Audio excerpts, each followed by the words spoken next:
A small scrape on the leg turns into a life-threatening ordeal. Good evening, I'm Michael Loader. A man is battling a flesh-eating bacteria at UAB Hospital. WINT 42 News reporter Jamie Ostroff joins us live there where she spoke to the patient's wife. Jamie, how's he holding up? Anthony Smothers is awake tonight, but he's in a lot of pain in a situation that's turned out to be very unpredictable and obviously very scary for him and his entire family. Now, I spoke with his wife earlier today, and she did share some pictures with me. I'm going to share them with you, but first, I need to warn you. Some of them are quite graphic.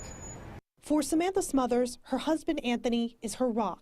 Oh, he's a very tough guy. He's never been the one to complain. He'll break his hands, and he doesn't go to the doctors. He just continues to work. So when he told her he was in pain last week, she took him very seriously. She said it started April 7th with a scrape on his calf. My husband was in a softball game and was wearing shorts and slid in shortstop to catch a ball. He came home with a big strawberry on his leg. 2 days later, the wound still hurt. Anthony went to the doctor and started taking antibiotics, but it kept getting worse and a dark lump formed. We thought that maybe it could have been, at this point, instead of like a staph infection, it could have been a brown recluse spider bite. But 2 days later, Samantha says more flesh died.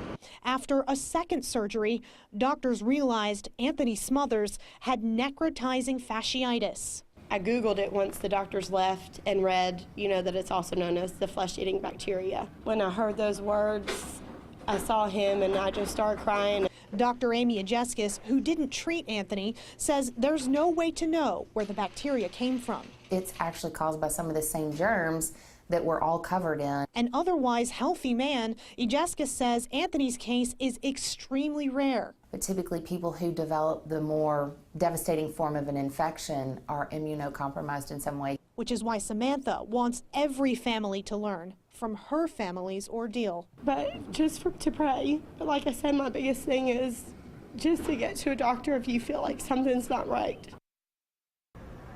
According to the Centers for Disease Control and Prevention, there are only several hundred cases of necrotizing fasciitis in the United States every year, so it is pretty rare, but the best way to avoid any chance of getting it is just whenever you get a cut, a scrape, a bug bite, any breaking of the skin is to keep an eye on it and keep it clean.